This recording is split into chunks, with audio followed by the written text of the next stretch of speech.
पद्म विभूषण, पद्म भूषण और पद्मश्री साल 1994 में देश में इन 3 नागरिक पुरस्कारों की शुरुआत की गई। भारत रत्न के बाद ये तीनों ही देश के सर्वोच्च नागरिक पुरस्कार माने जाते हैं। लेकिन एक सवाल है जो बार बार आप सभी के दिमाग में आता होगा, आखिर कौन इस बात को तय करता है कि किसे ये सम्मान दिया जाना चाहिए या फिर कोई कब और कैसे इस अवार्ड के लिए एलिजिबल होता है। आपको जानकर हैरानी होगी कि आप खुद को भी इस अवार्ड के लिए नॉमिनेट कर सकते हैं। अब ये सब कैसे होगा, जानक्वेरी के आज के इस अंक में इसी बारे में चर्चा होगी। हेलो एंड वेलकम, मैं हूं शुभम और आप देख रहे हैं जी मीडिया का डिजिटल प्लेटफॉर्म।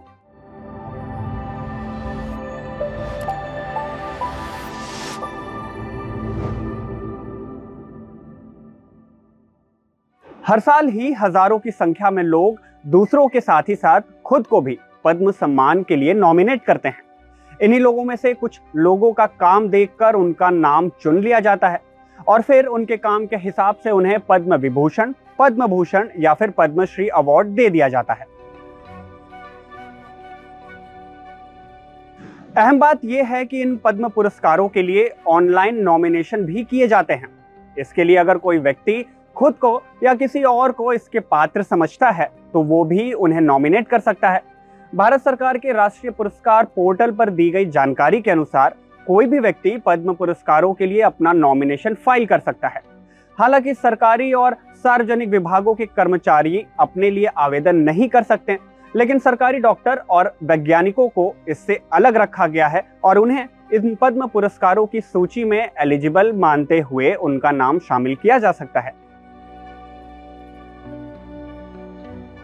अब नॉमिनेशन फाइल करने से पहले ये जान लेना बेहद जरूरी है कि ये पुरस्कार किन किन कैटेगरी के लोगों को दिए जाते हैं।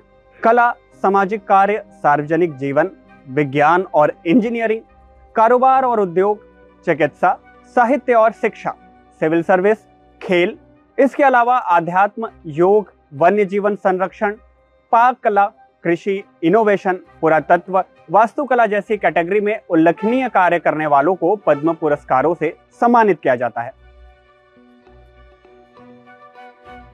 नॉमिनेशन फाइल करने के लिए सबसे पहले भारत सरकार की पुरस्कारों के लिए बनाई गई वेबसाइट awards.gov.in पर जाना होगा। यहां सबसे पहले आपको रजिस्ट्रेशन पर क्लिक करना होगा। इंडिविजुअल और ऑर्गेनाइजेशन के 2 अलग अलग ऑप्शन दिखेंगे। रजिस्ट्रेशन किसी संस्था के लिए करना है तो ऑर्गेनाइजेशन पर, और अगर किसी व्यक्ति के लिए करना है तो इंडिविजुअल पर क्लिक करना होगा। कैटेगरी का सिलेक्शन करने के बाद रजिस्ट्रेशन प्रोसेस को पूरा करना होगा और दूसरी जानकारियों को फीड करना होगा। इसके अलावा आधार या दूसरे आईडी प्रूफ की जानकारी भी साझा करनी होगी। रजिस्ट्रेशन प्रक्रिया पूरी होने के बाद लॉगिन आईडी जनरेट हो जाएगी।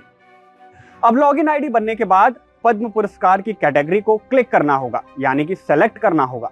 उसके बाद जिस क्षेत्र में आवेदन करना चाहते हैं उस क्षेत्र को चुनकर किए गए कार्यों की एक विस्तृत जानकारी देनी होगी और साथ ही जो पुरस्कार और सम्मान अब तक आपको मिल चुके हैं उनकी भी जानकारी देनी होगी।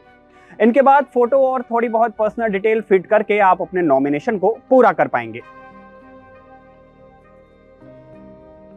नॉमिनेशन की यह प्रक्रिया हर साल 1 मई से 15 सितंबर तक देश भर में होती है। इसके बाद जो भी नाम नॉमिनेशन में आते हैं उन पर विचार करने के लिए पीएम एक कमेटी गठित करते हैं। कमेटी नामों पर विचार करती है और इसमें से कुछ नामों को सेलेक्ट करने के बाद प्रधानमंत्री और राष्ट्रपति के पास भेज देती है।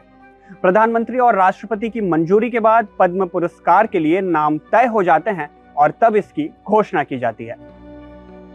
उम्मीद करता हूं कि पद्म अवार्ड्स के नॉमिनेशन से जुड़ी आपकी सारी क्वेरी जानक्वेरी के आज के इस अंक में पूरी हो गई होगी।